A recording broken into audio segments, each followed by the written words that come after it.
A very warm welcome. You're watching Biggest Exclusive tonight with me, Akanksha Swaroop. Now, China has announced unspecified sanctions on US House Speaker Nancy Pelosi and her immediate family members. This is in response to what the Chinese Foreign Ministry has called vicious and provocative actions. China's Foreign Ministry has issued a statement saying, and I quote, "Despite China's serious concerns and firm opposition, Pelosi insisted on visiting Taiwan, seriously interfering in China's internal affairs, undermining China's sovereignty and territorial integrity, trampling on the One China policy and threatening the peace and stability of the Taiwan Strait." And that's why experts are now asking if Nancy Pelosi's Taiwan trip is only the start of US headaches, and to what extent is China actually willing to avenge for this visit? Here's a report.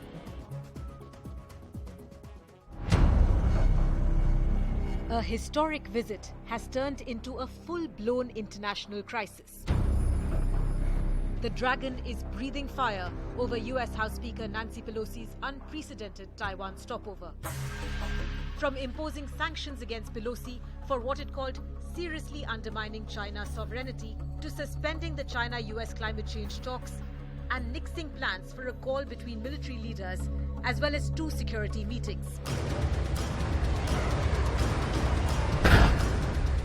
At the same time, Beijing continues to punish Taiwan for rolling out the red carpet for Pelosi. China is holding its largest ever military exercises in the seas around Taiwan.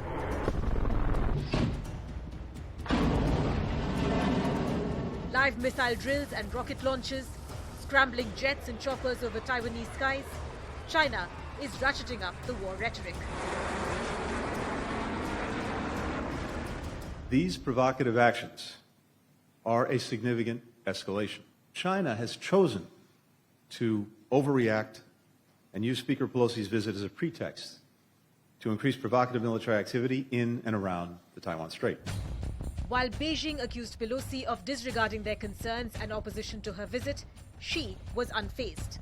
They may try to keep Taiwan from visiting or participating in other places, but they will not isolate Taiwan by preventing us to travel there.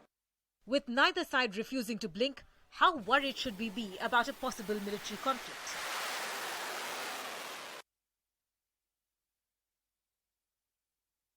And that is why the big question we are posing today is, can China afford to go to war? Let me open the House with that question, and let me introduce our guests on that note. I'm joined in by Mr. Ambassador G. Parthasarathy, who's a former diplomat, Mr. James M. Dorsey, who's a senior fellow at Nanyang Technological University's S. Rajaratnam School of International Studies, and he's also an author. Andrew K.P. Lung, who's an international and independent China strategist based in Hong Kong. Ting Ting Liu, who's a foreign affairs and military correspondent at the TVBS News in Taiwan. And with that, let me also take my first question from Ambassador Parthasarathy. Ambassador, it's very good to have you on the show.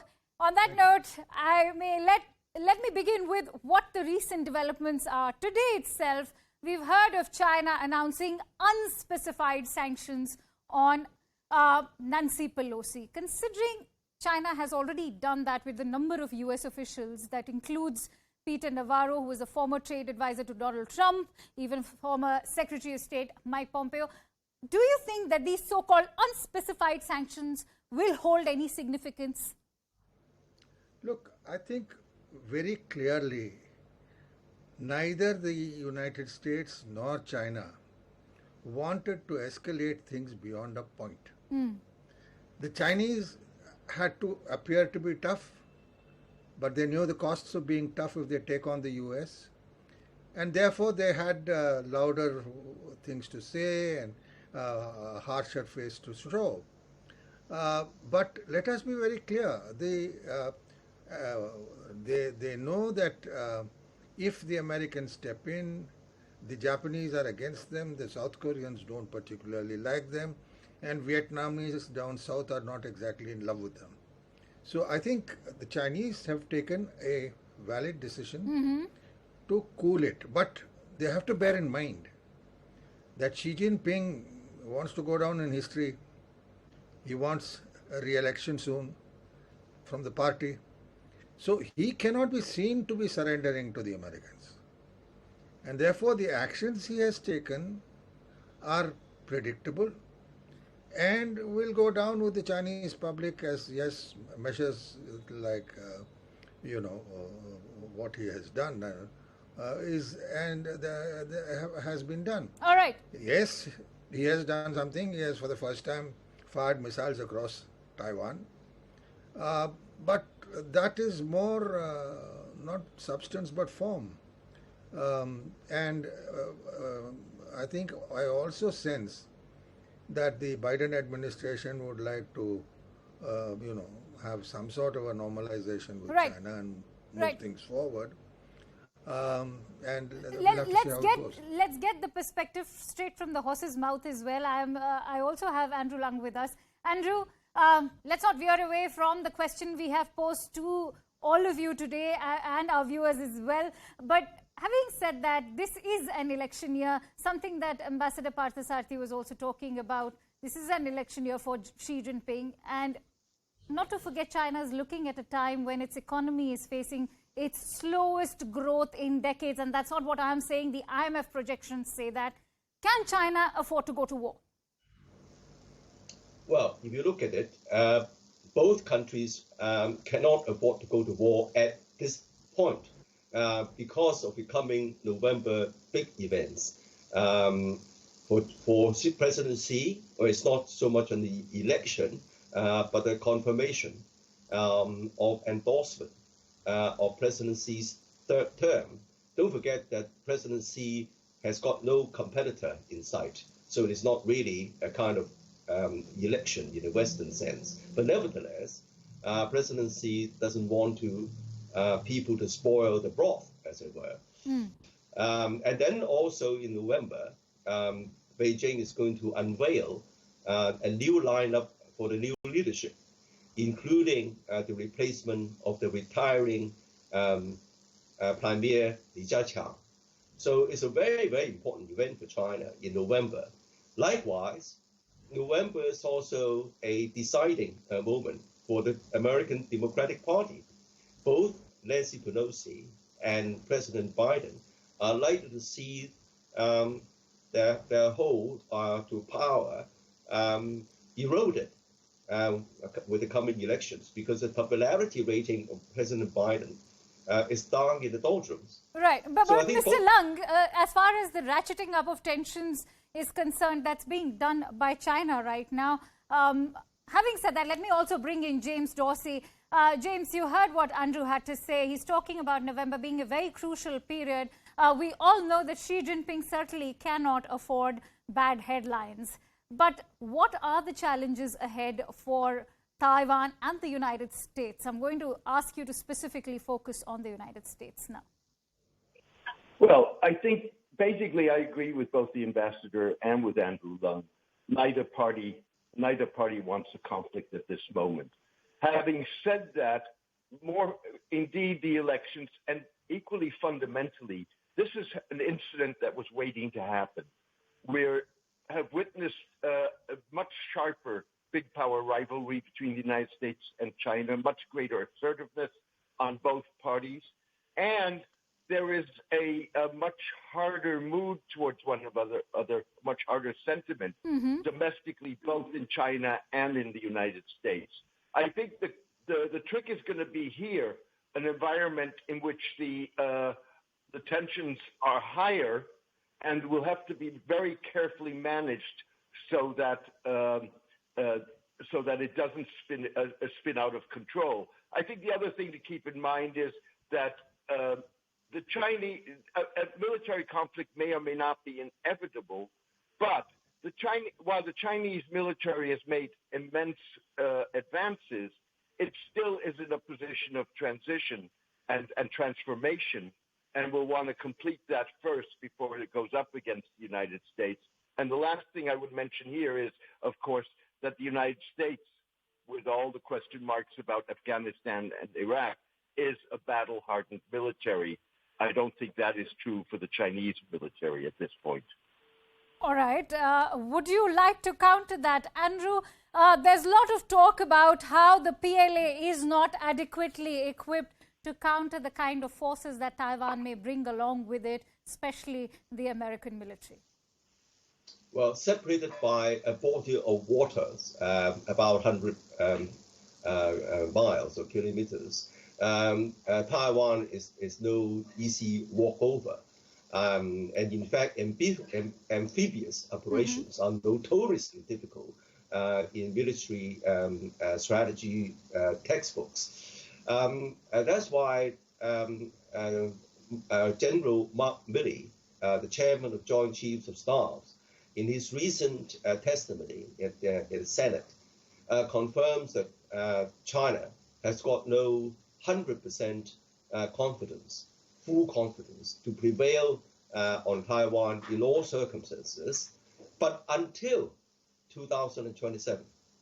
So there's a definite kind of threshold when by that time it is thought that China would possess almost full confidence to prevail on Taiwan in any circumstances. No. The question is, can I finish? Sure. Please. And then against that, that was about 6 months ago. And about in December last year, there was a detailed report in the Harvard Kennedy School, the Belfer Center, a study undertaken by no less a person than Graham Allison, Professor Graham Allison, the author of the Thucydides trap. In this detailed study, they found that America's dominance in all domains are now under challenge. In cyber, in navy, and missiles, the anti-access area denial capabilities, denying access or approach of aircraft carrier groups. So on all fronts, the American dominance is being challenged. And then the conclusion seems to be, according to Graham Allison, that China is now capable of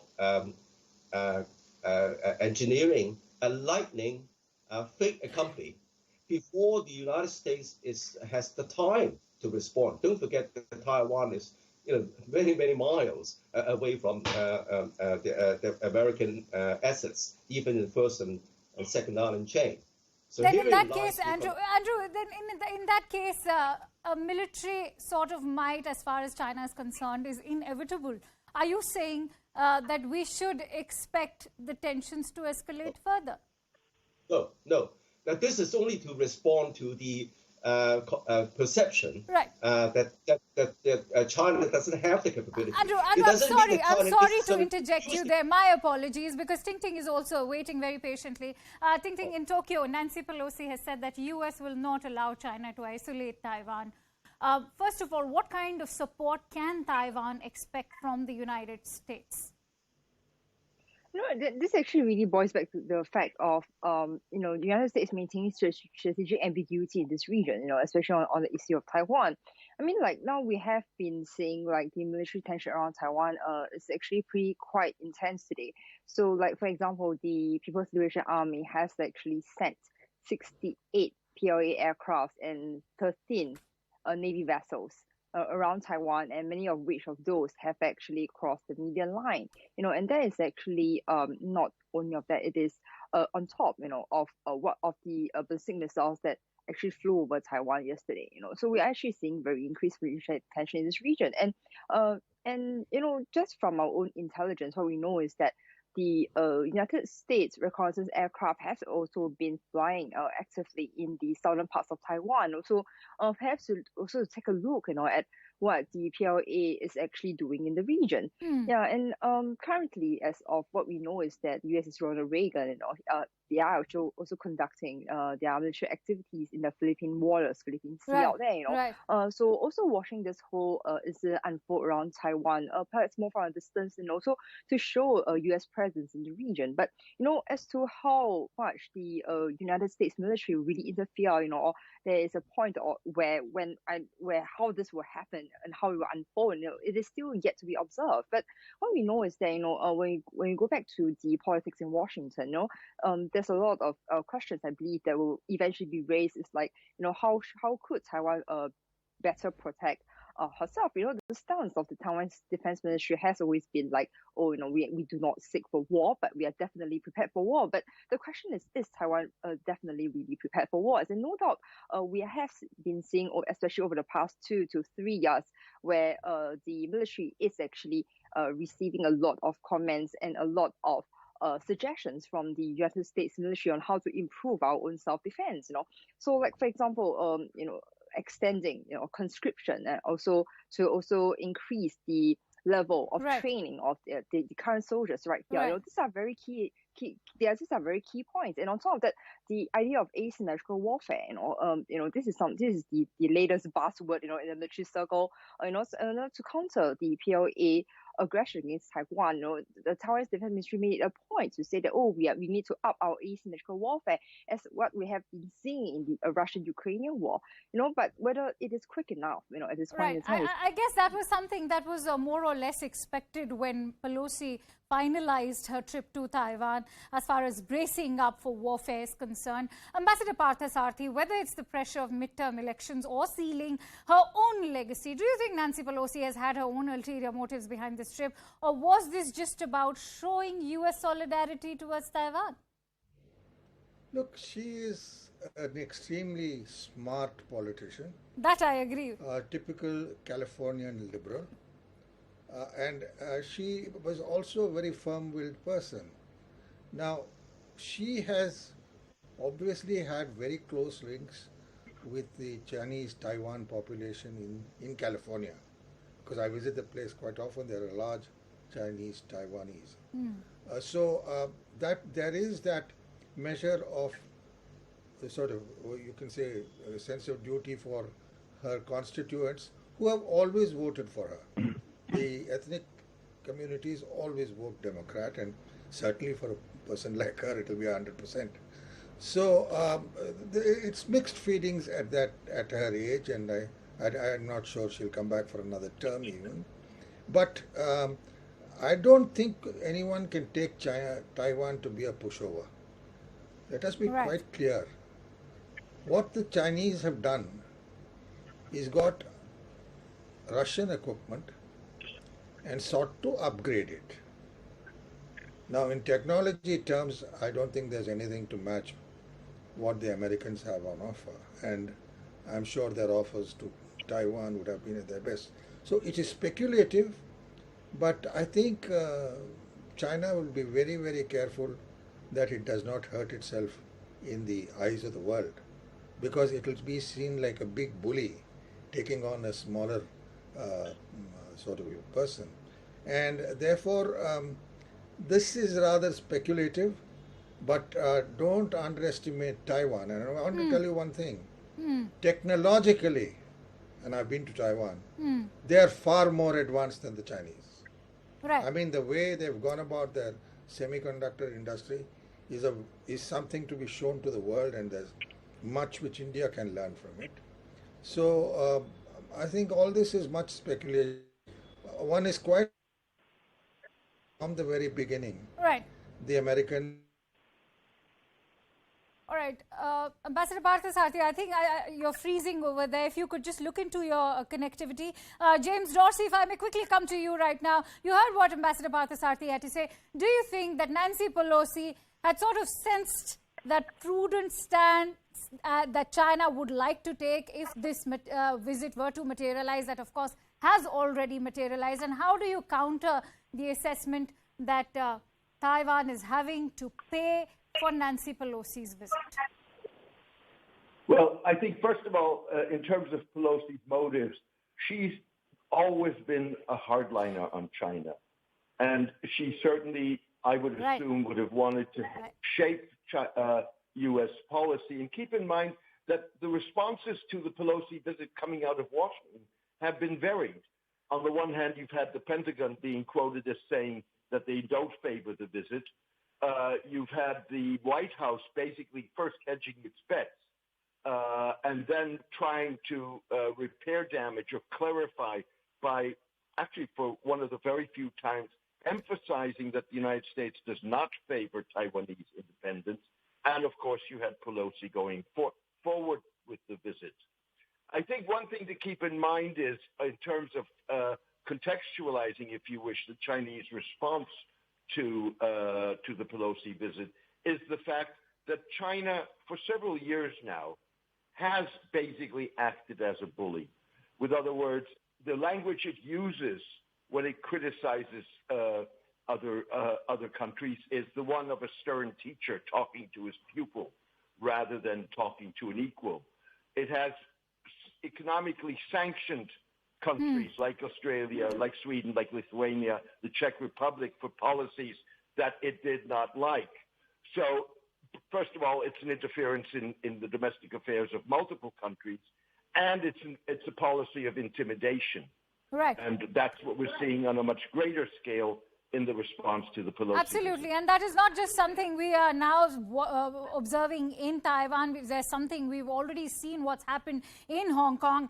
Andrew, do you think that we are, as far as Taiwan's concerned, they will go down the same way as Hong Kong?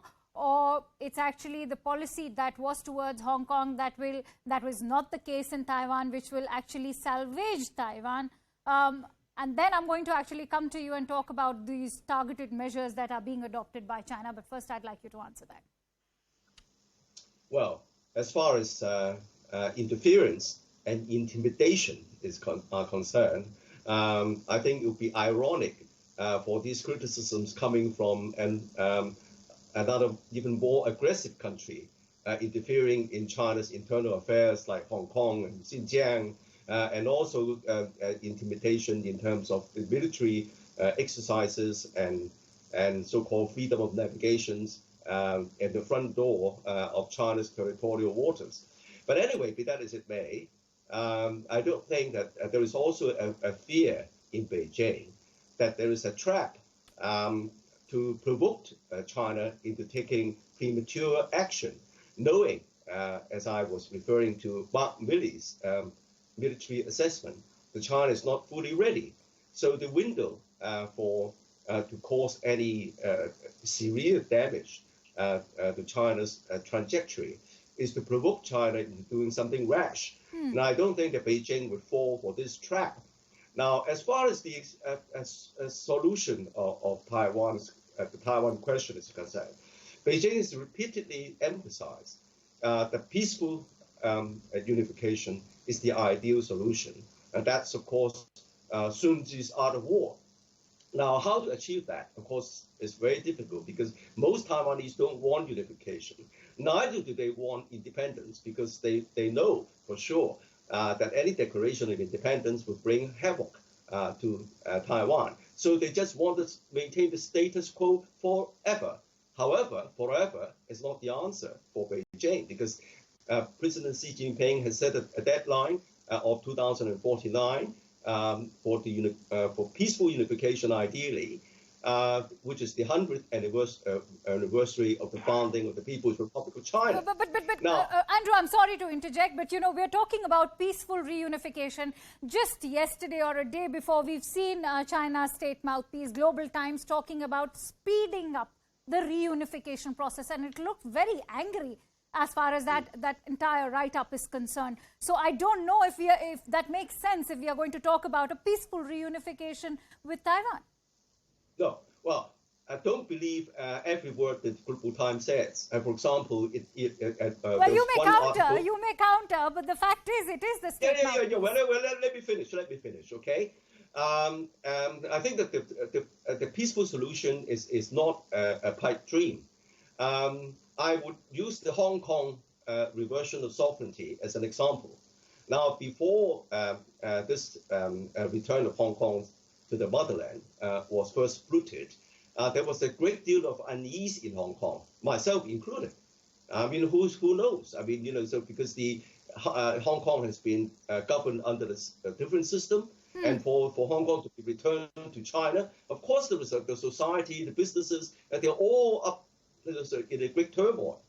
And of course, that the governing power at that time was Margaret Thatcher, an Iron Lady. Obviously, she won't resist that. But at the end, that's what happened: peaceful return of Hong Kong to the motherland. And then through all these years, the 25 years, and I have learned that, well, it's no, of course it's different from before, but at least... Andrew, I'm sorry, I'm running short of time. I have to also pose questions to my other guests. Ting Ting, if I may come to you, there's talk about China's reliance on different ways that are short of war, but how they are measured in very specific, targeted measures that can be a great pressure tactic on Taiwan and can also be used to undermine US support towards Taiwan. Do you view China resorting to more of these so-called grey zone tactics instead of more military incursions?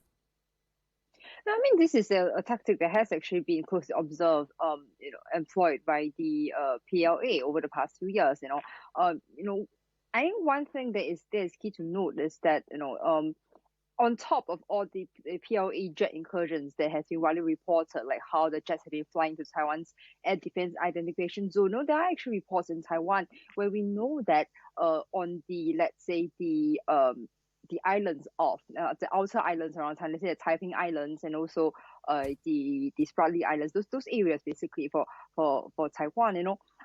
What happened is that there has been reports of like normal fishing vessels, surrounding this islands, and then that may actually seem like a gray zone tactic. And on top of that, just before the exercises commenced recently around Taiwan, we have been receiving daily reports of unmanned aerial vehicles, technically drones, basically flying over outer islands of Taiwan, and then these are gray zone tactics because you do not know where this kind of vessels belong to. You also do not know where these UAVs belong to, but they are definitely from the PLA or maybe definitely from the PRC government.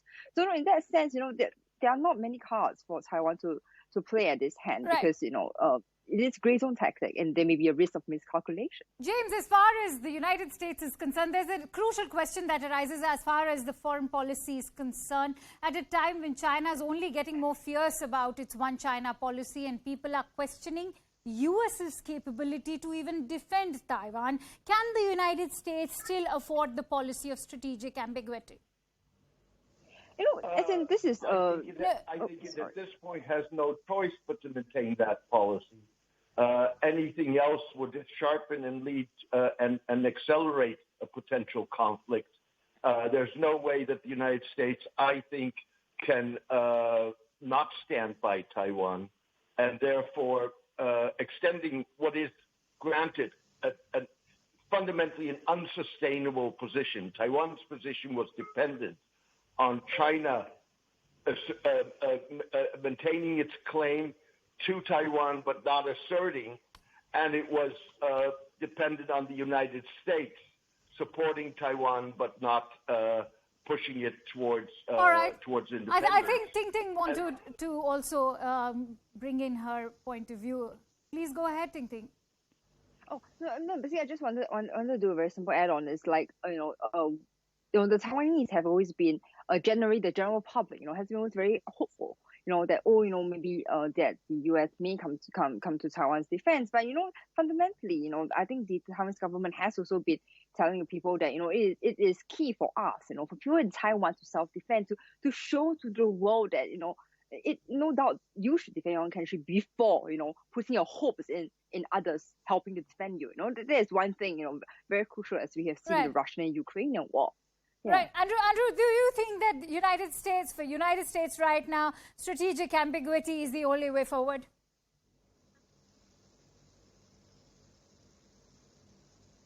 Andrew, I'm posing that question to you. Sorry.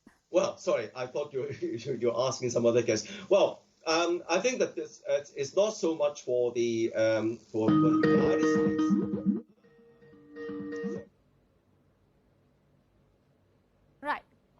Right. The United States to carry on with this is for Beijing to seek clarification, because the so-called one China policy has consistently been hollowed out by the United States, creating more and more diplomatic space for Taiwan to play as if Taiwan was a separate country, and infusing higher and higher ranking officials to visit Taiwan and cajoling American allies to do the same. Right. So before I end the discussion, Ambassador Parthasarathi, I'm running short of time. Yeah. I'd like to quickly take your perspective in terms of India. Taiwan's a crucial area of interest for the Quad.